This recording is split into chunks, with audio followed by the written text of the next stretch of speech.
5 dienas Visagino Gerosios Vilties progimnazijoje dirbo Nacionalinės švietimo agentūros prie Lietuvos švietimo, mokslo ir sporto ministerijos išorinio visuomeninio vertinimo komanda. Vizito tikslas – visapusiškai ištirti ugdymo procesą, mokymosi sąlygas bei vidinę mokyklos kultūrą, siekiant pateikti rekomendacijas tolimesniam veiklos tobulinimui. Balandžio 11 dieną progimnazijos aktų salėje įvyko agentūros atstovų susitikimas su mokyklos pedagogų kolektyvu, tėvais, savivaldybės vadovais ir mokyklos bendruomenės nariais. Išorinio visuomeninio audito vadovė Zina Stripeikienė pristatė vertinimo išvadas. Zina Stripeikienė pažymėjo, kad vizitas truko 5 dienas, tačiau pasiruošimo darbai prasidėjo iš anksto. Ekspertai analizavo mokyklos dokumentaciją, bendravo su administracija. Vertinimas buvo vykdomas pagal švietimo ministerijos patvirtintą metodiką, kurios tikslas ne kontrolė, o pagalba mokyklai siekiant pažangos ir kuriant geresnės sąlygas aukštiems mokinių rezultatams pasiekti. Vertinimo metodika apėmė 4 sritis – mokymosi rezultatus, ugdymo procesą ir mokinių pasiekimus, mokymosi aplinką bei lyderystę ir valdymą. Vertinimo savaitės metu ekspertai stebėjo 86 ugdymo veiklas.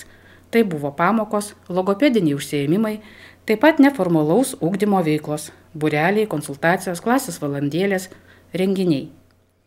Ekspertai bendravo su mokytojais, mokiniais, tėvais, mokinių asistentais, kitais darbuotojais, pagalbos mokiniui specialistais, taip pat su metodinė taryba.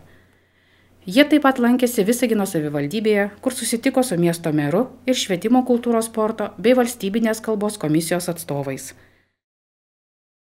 Vertinimas buvo atliekamas pagal 5 lygių sistemą.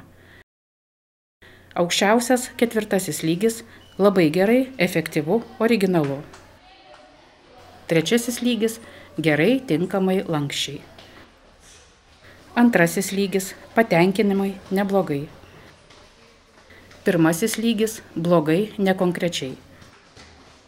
0 lygis – labai blogai. Visos veiklos sritys buvo įvertintos tik 2 arba 3 lygiu. Tai yra patenkinamai arba gerai. Mokykla yra padariusi labai didelę pažangą, lyginant su tuo, kas buvo prieš 7 metus, nes man pačiai teko dalyvauti vertinime ir prieš 7 metus vertinant šitą mokyklą. Tai mokykla yra padariusi labai didelę pažangą. Mes įvertinome mokyklos kokybę patenkinamai arba gerai. Tai yra nieko neišsiskiriantis vertinimai nuo tų, kuriuos paprastai randame ir kitose Lietuvos mokyklose. Agentūros atstovė paaiškino, kad vertinimo iniciatyva kilo iš savivaldybės administracijos ir ministerijos. Vertinimo proceso metu buvo išklausytos visos pusės – mokytojai, tėvai ir mokiniai.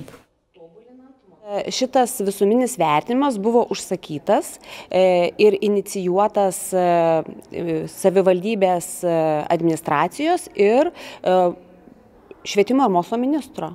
Mes išklausėme visas pusės, mes kalbėjomės ir su tėvais, ir su mokytojais, ir su mokiniais, atlikom viską taip, kaip priklauso pagal metodiką.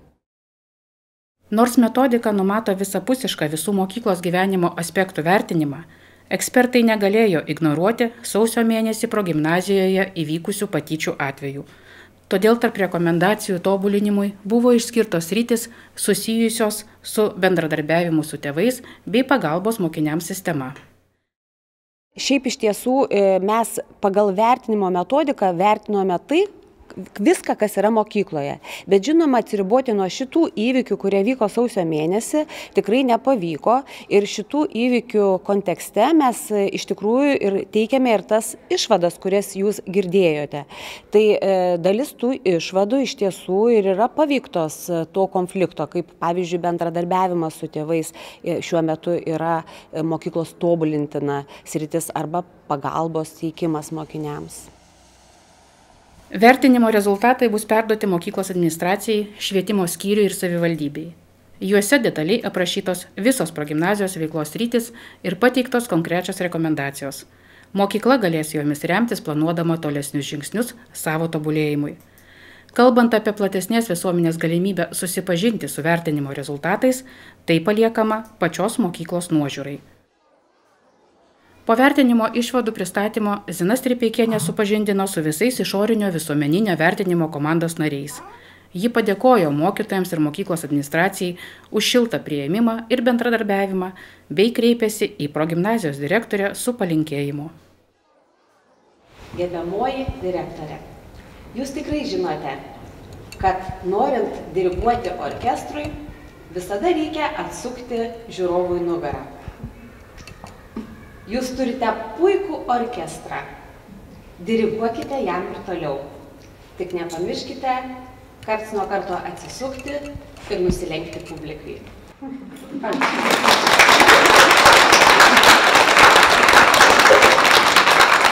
Ačiū jums visiems ir linkime sėkmės.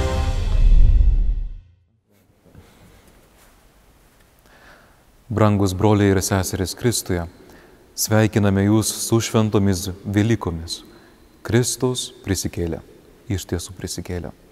Ir tegul šita prisikėlimo žinia pažadina mūsų iš miego, iš dvasinio miego, kad galėtume visų protų, visa širdimi, visa siela eit ir pasitikt prisikėlusi Kristų. Su šventom Velykom.